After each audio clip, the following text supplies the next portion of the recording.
من همزه ونفخه ونفثه. بسم الله الرحمن الرحيم. قال رسول الله صلى الله عليه وسلم: من صام رمضان ثم أتبعه ستا من شوال فكأنما صام الدهر. میرے بھائیو، آج 29 رمضان تھی، 29 رمضان. آج سعودیہ کے اندر ہم سب مسلمانوں نے الحمدللہ 29 رمضان کا روزہ رکھا، اور ہو سکتا ہے کل 30 ہو بھی سکتا ہے نہ ہو. غالبی امکان یہی ہے کل 30 رمضان ہوگی. الحمدللہ اللہ تعالیٰ کی طرف سے ہمیں ایک نعمت ہوگی.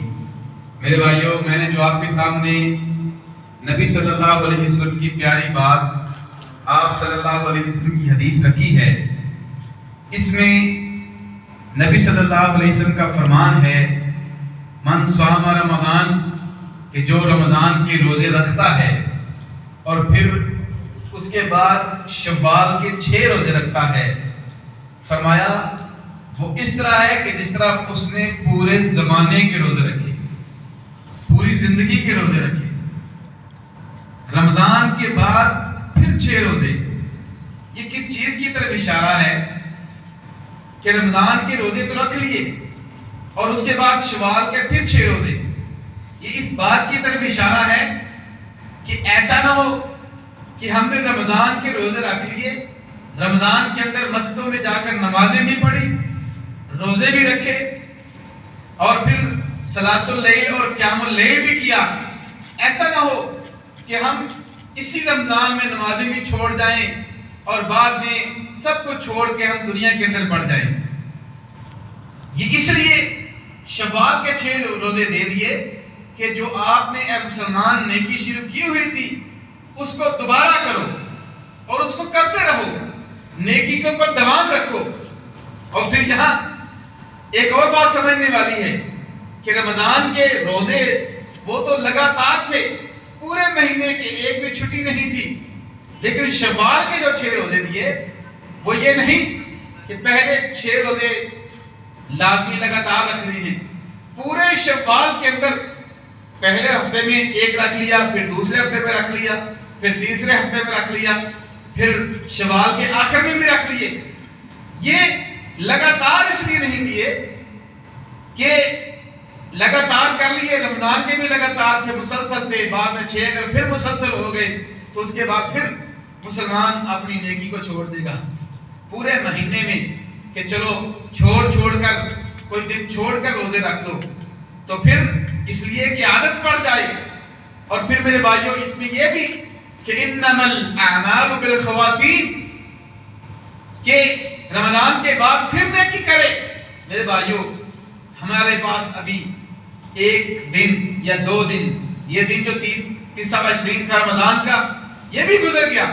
ابھی 1-2 منٹ بعد یہ دن بھی ختم ہو جائے گا اور اس کے بعد ہمارے پاس پھر 1 دن صرف رہ جائے گا. میرے بھائیوں، جس نے میں نے یا ہم میں سے کسی نے اگر شروع میں کوئی نیکی نہیں اتنی زیادہ کی، شروع میں کوئی استغفار نہیں کیا، شروع میں کوئی اتنے نوافل نہیں پڑھے، قرآن مجید اگر نہیں پڑھا، تو ہمارے پاس صرف 1 دن پڑ گیا ہے، 1 دن رہ گیا ہے. ہم کم از کم اس دن کے اندر اللہ تعالیٰ کو راضی کر لیں اور اپنے اوپر جنت کو واجب کر لیں. میرے بھائیوں، یہ ذہن کے اندر رکھیں کہ جس کے بعد رمضان کا مہینہ آیا اور اس نے استغفار کر کے اپنے گناہوں کی معافی مانگ کر اپنے مالک الملک کو، اللہ تعالیٰ کو راضی نہ کیا، اس سے بڑا کوئی بدبخت نہیں ہوگا. میں آپ کو ایک چھوٹی سی، یعنی ایسے لوگ ہوتے ہیں کہ جن کو نیکی کی توفیق ہی نہیں ملتی. میں ایک دوست ہے میرا، اللہ تعالیٰ اس کو ہدایت دے، ہم سب کو بھی ہدایت دے. رات کو اس نے فون کیا، 70-75 سال عمر ہے اس کی، میرے ساتھ میرا کولیگ ہے، کمپنی کے اندر جاب کرتا ہے. اس کو میں نے پوچھا کہ تم مجھے بار بار فون کرتے ہو، کمپنی کے کام کے لیے پوچھتے ہو، مجھے بتاؤ کہ پورے رمضان میں تو نے 1 صفحہ بھی قرآن مجید کا پڑھا ہے؟ واللہ اس کو جواب تھا کہ نہیں پڑھا. یعنی ایسے اللہ اکبر.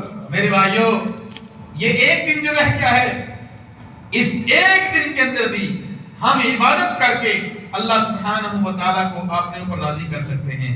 اور اگر اللہ ہمارے اوپر راضی ہو جائے، مالک الملک راضی ہو جائے، تو میرے بھائیوں پھر ہماری دنیا بھی ٹھیک ہوگی اور آخرت بھی ٹھیک ہوگی. اور پھر انما الاعمال بالخواتیم، میرے بھائیوں جب چیز جا رہی ہوتی ہے، ٹائم ختم ہو رہا ہوتا ہے، اس ٹائم جو انسان نیکی کرتا ہے اس نیکی کا کوئی اور ہی اثر ہوتا ہے.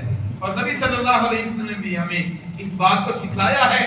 آپ صلی اللہ علیہ وسلم اپنی پوری زندگی کے اندر ہر رمضان میں ایک دفعہ قرآن جی ختم کرتے تھے، اور وہ رمضان کہ جس رمضان کے بعد آپ صلی اللہ علیہ وسلم دنیا سے چلے گئے تھے، آپ صلی اللہ علیہ وسلم کا آخری رمضان میں آپ صلی اللہ علیہ وسلم نے 2 دفعہ قرآن جی ختم کیا تھا.